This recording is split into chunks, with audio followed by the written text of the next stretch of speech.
नमस्कार, मी रेश्माज रेसिपीमध्ये आपलं खूप खूप खूप स्वागत। तर आपण बर्थडेसाठी नेहमी बेकरीमधून अगदी महागडे क्रीमचे केक आणतो, पण क्रीमचे खाऊन खाऊन सुद्धा आपल्याला कधीतरी कंटाळा येतोच।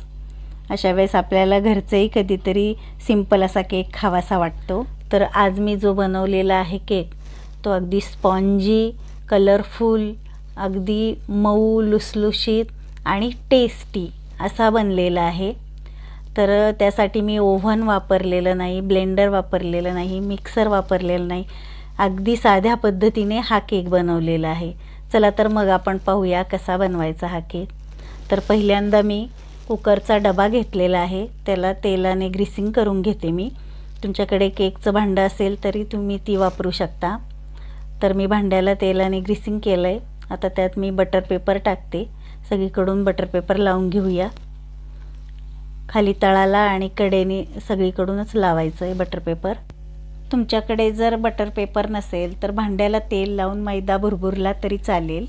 तर आता सगळीकडून लावून झालं आहे आणि बटर पेपरला पण तेलाने ग्रीसिंग करून घेऊया, म्हणजे आपला केक चिकटणार नाही। तर आता तेल लावून झालेलं आहे, आता बॅटर तयार करून घेऊया। तर एका भांड्यामध्ये मी अर्ध फुलपात्र रूम टेम्परेचर दूध घेतलेलं आहे, त्यात 2 अंडी टाकलेली आहेत,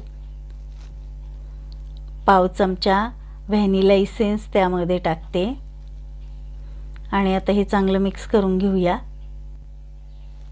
तुम्हाला जर अंडी चालत नसतील तर तुम्ही त्याऐवजी अर्ध फुलपात्र दूध वाढवलं तरी चालेल।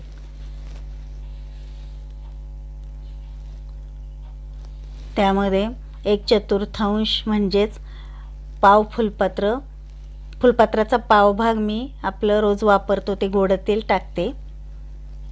नंतर पिवळा रंग त्यामध्ये टाकायचा आहे। रंग ऑप्शनल आहे, टाकलं तरी चालेल, नाही टाकलं तरी चालेल, पण आपल्या केकला कलर अगदी छान येतो, अगदी पाहता क्षणी खावंसं वाटतं। अर्ध फुलपात्र मी पिठी साखर टाकते आणि हे चांगलं एकजीव करून घ्यायचं आहे।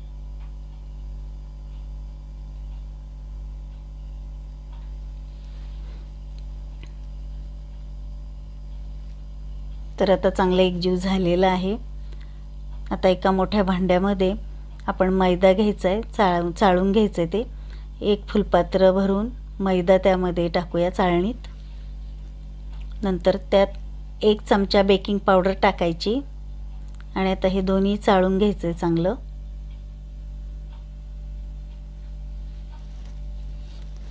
आता हे त्यामध्ये ओतून घ्यायचं आहे आणि आता छान असं मिक्स करायचं आहे, म्हणजे बॅटर तयार होतं आपलं केकचं। तर आपलं केकचं बॅटर चांगलं तयार झालेलं आहे, अगदी स्मूथ पाहू शकताय तुम्ही। आता त्यामध्ये मी टूटी फ्रूटी टाकते, लाल आणि हिरव्या रंगाची टूटी फ्रूटी आहे।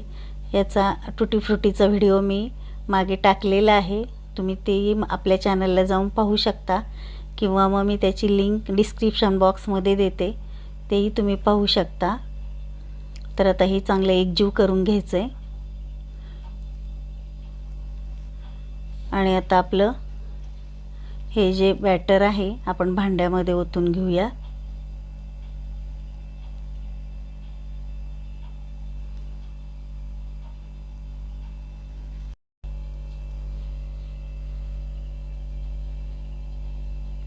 तर आता सगळं बॅटर आपण त्यामध्ये काढून घ्यायचं आहे आणि भांडं हलक्या हाताने टॅप करून घ्यायचं आहे, म्हणजे त्यामध्ये जी हवा असेल ती बाहेर पडते आणि आपला केक चांगला होतो।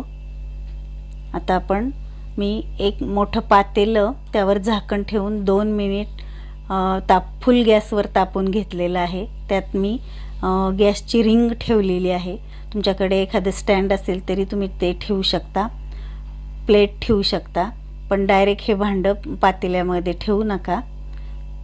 तर स्टँडवर मी हे आपलं केकचं भांडं ठेवते आणि पुन्हा त्यावर झाकण ठेवून द्यायचं आहे आणि बारीक गॅसवर कंप्लीट 1 तास आपल्याला बेक करायला ठेवायचं आहे। तर 1 तास झालेला आहे, आता आपण केक झाला आहे का ते चेक करून पाहूया।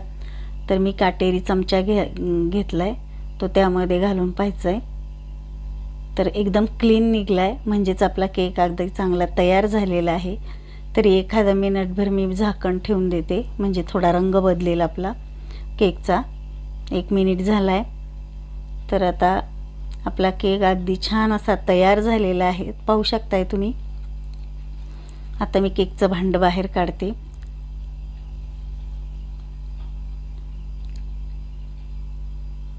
कंप्लीट 1 तासभरात हा केक अगदी पूर्ण तयारच होतो, त्याला जास्त वेळ लागत नाही. तर आता हा थंड करायला आपण ठेवून देऊया. आता चांगला केक थंड झाला आहे. एका प्लेटमध्ये आपण काढून घेऊया. त्याच्यावरचं बटर पेपर सगळीकडचं काढून घ्यायचं आहे. अगदी काही जास्त कष्ट न घेता हे केक आपला तयार होतो.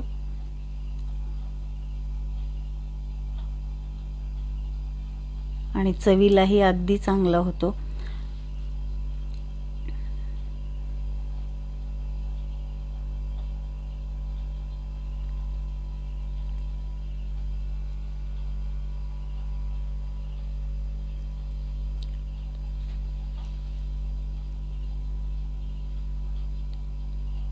तर आता आपल्याला जसे आवडतील तशा स्लाइस करून घेऊया. तर कापताना तुम्ही पाहू शकता अगदी मऊ आणि छान लुसलुशीत असा आपला केक छान तयार झालेला आहे, स्पॉन्जी झाला आहे.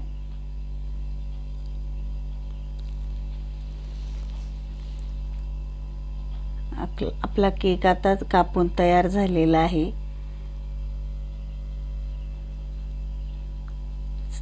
चला तर मग आपण एक स्लाइस पाहूया. छान असा आपला रंगही आलाय केकला आणि स्पॉन्जी झालाय, तुम्ही पाहू शकताय. तर तुम्हाला हा केक कसा वाटला मला कमेंट करून नक्की सांगा.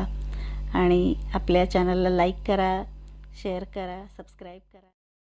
आणि हा जो केक आहे अगदी सोपा केक जो आहे, कमी साहित्यात केलेला आणि कमी मेहनत करून अगदी सर्व साहित्य फक्त आपण एकत्र करून बेक केलेला आहे. हा जो केक आहे तुम्हाला कसा वाटला तो मला कमेंट करून पण सांगा आणि एकदा नक्की तुम्ही करून पहा. चला तर मग भेटूयात अशा छान छान नवनवीन रेसिपींच्या व्हिडिओमध्ये. तोपर्यंत बाय बाय, टेक केअर.